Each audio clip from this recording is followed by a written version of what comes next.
লীগের নাম কোন পাড়ায় মহল্লায় লেখা থাকবে না। বাংলাদেশের কোন ব্যানারে ফেস্টুনে আওয়ামী লীগের নাম লেখা থাকবে না।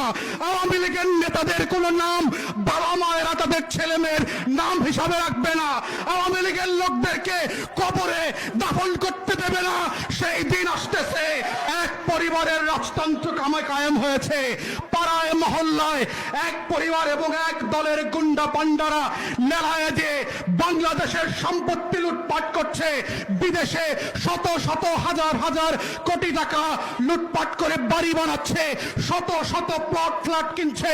বাংলাদেশ ব্যাংকের টাকাগুলো লুট করে দেউলিয়া করে দিয়েছে। ওর বাপের টাকা না, এগুলো আমাদের টাকা, আপনার টাকা। কাউকে এই দেশ, আমরা বারবার বলেছি, আওয়ামী লীগের কাছে বাংলাদেশ বন্ধক দেওয়া হয় নাই। আওয়ামী লীগের কাছে বাংলাদেশ সাবকাওয়ালা দলিল করে আমরা লিখে দেই।